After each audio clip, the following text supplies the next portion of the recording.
Everyone thought Chiamaka had finally lost her mind.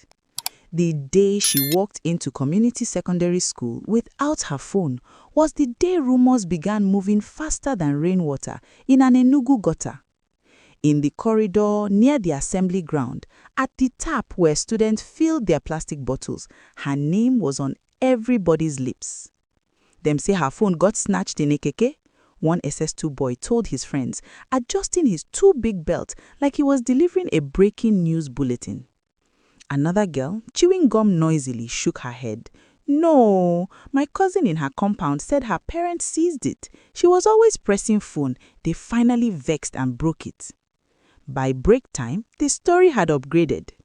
I heard she's depressed, a girl from the arts class whispered, leaning against the peeling yellow paint of the hallway. She deleted all her social media and sold her phone to a malam. Somebody said she even cried in the chapel. The more people talked, the less the truth mattered. In the ecosystem of a Nigerian secondary school, a student without a phone was like a soldier without a rifle, vulnerable, disconnected, and strangely suspicious. What none of them knew was that just 3 days earlier, Chiamaka had been standing in front of a small, cramped phone shop at Ogbete Main Market, holding her smartphone in both hands, arguing with herself like her life depended on it, because in a way, it did.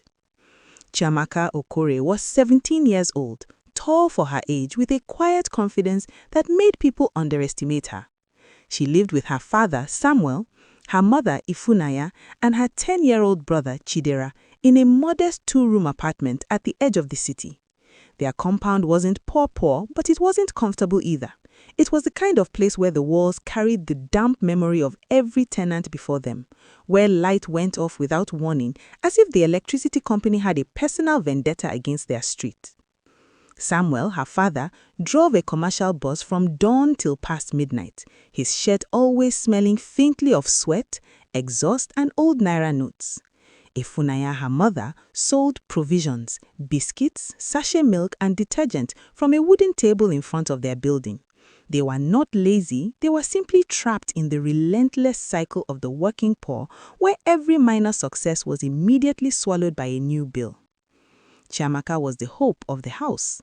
She sat near the window in class, where the breeze could touch her face. She was the one who listened more than she talked, the one who only spoke when she was sure, and when she spoke, the teachers actually paused to listen. But the loudest thing about Chiamaka had always been her phone. It was a sleek smartphone, an older model given to her by her uncle Jude 2 years prior. You are entering the senior classes now, he said. The internet is no longer a luxury, it's a tool. That phone was her lifeline. She used it to download past JAM questions, join the class WhatsApp group for assignments, and watch chemistry tutorials on YouTube when the classroom teacher was too tired to explain. It was also her window into a world where girls her age lived in houses with tiled floors and constant electricity. And then the figure appeared. The trouble began on a dusty Monday morning. The principal, Mr. Okafor, stood on the raised assembly platform, his tie pulled slightly loose. He cleared his throat into the megaphone. SS3 students, listen very carefully, he said. The registration for the National Merit Scholarship exam closes this Friday. This is not the regular school fee. This is the exam that determines if the state government will sponsor your university education to study medicine, engineering, or law. If you do not pay the registration fee by Friday, your name will not be on the list, no exceptions. The amount he named was staggering. It wasn't just a fee, it was a mountain. For Chiamaka, whose dream was to study medicine and fix the chronic back pain that made her father Samuel groan every night, this exam was the only door. Without the scholarship, university was a beautiful dream they simply couldn't afford. Chiamaka felt her stomach tighten like a knotted rope. She wrote the amount down in the back of her notebook. The figure stared back at her, an accusation of her family's bank balance. That evening, the Enugu sky was a bruised purple. Inside their small room, the fan turned lazily, clicking with every rotation. Chidera, her brother, was doing homework on the floor, his tongue sticking out in concentration. Samuel, her father, sat at the edge of the bed, counting the day's intake. He looked tired in a way that sleep couldn't fix. Ifunanya, her mother, was rubbing her knees, her brows knit together as she calculated the cost of a bag of rice versus the cost of Chidera's new school sandals. Chiamaka watched them. She had rehearsed her speech on the walk home. "Daddy," she said, her voice small, addressing Samuel. "The Merit Scholarship exam registration is closing on Friday." Samuel, her father, paused his counting. He didn't look up. "How much?" She told him. The silence that followed was heavy and familiar. It was the silence of a man who worked 16 hours a day and still couldn't give his daughter a chance at a better life. Ifunanya, her mother, sighed, leaning back against the wall. The landlord was here today. He said if we don't complete the balance for the year, he will bring the lawyer next week. And your brother Chidera, the teacher sent a note about his books. Samuel, my father, rubbed his forehead. "I will try, Chidera. I will talk to my union leader, maybe a loan." But they all knew the union leader didn't give loans to drivers whose bosses were constantly breaking down. "It's okay, Daddy," Chidera lied to Samuel, her heart breaking. "I just wanted to let you know." That night, Chidera lay awake. Her phone lay beside her, the screen glowing with notifications. The class group chat was buzzing. "My dad just paid for the merit exam. See you guys in the medical field," one student posted. Chidera scrolled through the messages, her eyes burning. She opened her calculator app. She had some money saved from selling sachet water during the holidays, but it was a drop in the ocean. She looked at her phone. It was her most prized possession. "Is a phone more important than your future?" a voice in her head whispered. By Wednesday, the atmosphere at school was electric. Those who had paid were walking with a new swagger. Those who hadn't were quiet, shadows of themselves. "Chiamaka, you've paid, right?" Zainab asked during break. "Not yet," Chiamaka said, staring at her empty desk.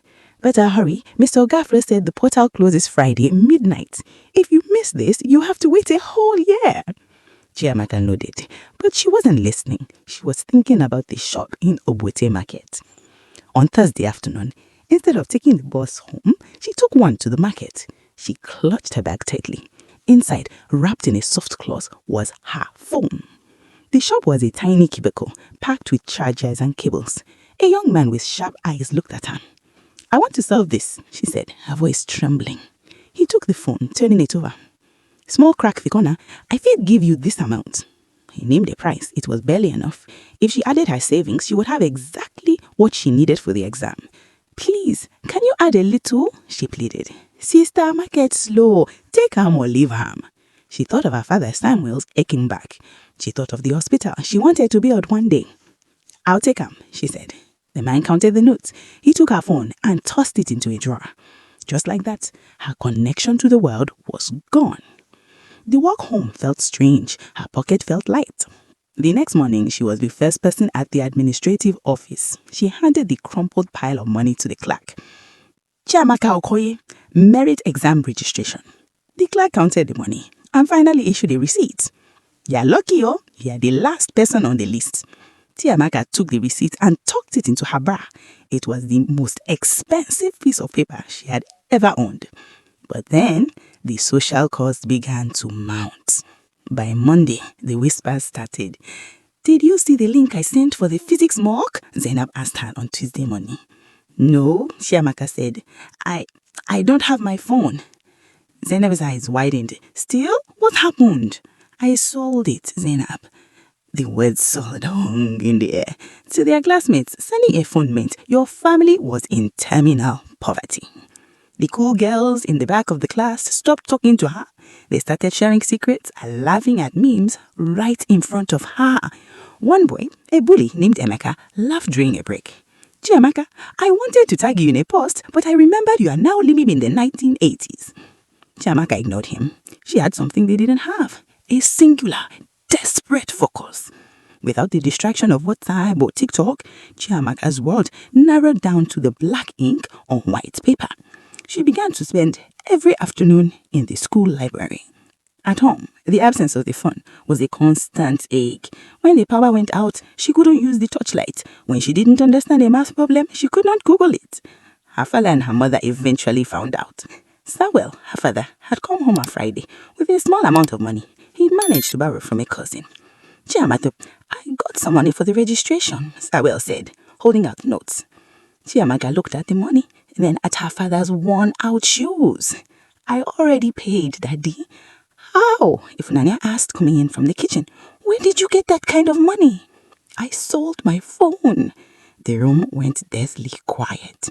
Samuel, her father, let his hand drop to his side. He looked at her, and for the first time, Chiamaka saw her father cry. I am the father, Samuel speaking to his body. I should be the one making sacrifices. You already do, Daddy, Chiamaka said, hugging Samuel. Every day, I just wanted to help. The weeks leading to the merit exam were the loneliest of Chiamaka's life. She watched her classmates huddled over their screens while she was an island. But her mind was changing. Without the constant noise of notifications, she found she could remember things more clearly. Her grades in class tests began to skyrocket. Your essay on the Nigerian economy was brilliant, Chiamaka, her economics teacher said. The other students grumbled. Of course she's reading. What else has she got to do? One girl whispered. The day of the merit exam arrived. It was held in a massive hall in the city center. Chiamaka arrived on foot, her white uniform starched and ironed by her mother Ifunanya until it was crisp as paper. As she sat in the hall, she looked at the students around her. She felt a strange sense of calm, as she had already paid the highest price to be here. When the invigilator said, "You may begin," Chiamaka opened the booklet. She wrote until her hand cramped. She didn't look up once. After the exam, the waiting began. 2 months of silence. Chiamaka went back to her life. She helped her mother Ifunanya at the provision stand. She taught her brother to read. Every extra naira she made went into a jar labeled University. One Tuesday morning in late July, a sleek black car with government plate pulled into the school compound. 10 minutes later, the school bell rang, a long, continuous toll that meant an emergency assembly. The students gathered, whispering. Chiamaka stood at the back, as usual. Mr. Okafor stood on the platform with the State Commissioner for Education. Students, Mr. Okafor's voice was shaking with excitement. The results of the National Merit Scholarship Exam are out, and for the first time, one of our own has scored the highest mark in the entire state. The commissioner took the microphone. This student will receive a full scholarship to study medicine, including a monthly stipend. Furthermore, the governor has authorized a cash prize for her family. The commissioner looked at her list. Will Chiamaka Okore please come forward? Chiamaka didn't move at first. Then her brother Chidera, who was standing with the juniors, let out a piercing scream of joy. That's my sister! That's my sister! Chidera yelled. Chiamaka walked through the crowd. As she reached the platform, the commissioner shook hand. Congratulations, Dr. Okore. That evening, the Okore compound was a festival. Neighbors brought palm wine and jollof rice. Samuel, her father, was being patted on the back by neighbors. Ifunanya, her mother, was dancing in circles, her wrapper tied tight around her waist. In the middle of the celebration, Samuel called Chiamaka into their small room. Chiamaka, her father said. He reached into his pocket and pulled out a small rectangular box. It was a brand new, high-end smartphone. Daddy, no, she said, addressing Samuel. The money for the prize, we should use it for the house, for my brother Chidera. The prize money is for the house, Samuel, as well as said, family. But this is from me. I worked extra shifts every night for the last 2 months. I saved every kobo. Samuel put the box in her hand. You sold your future to save us.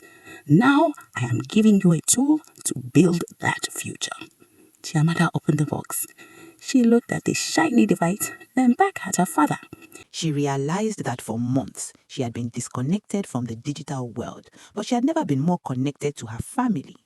She knew the depth of her father, Samuel's love. She knew the resilience of her mother, Ifunanya, and the joy of her brother, Chidera.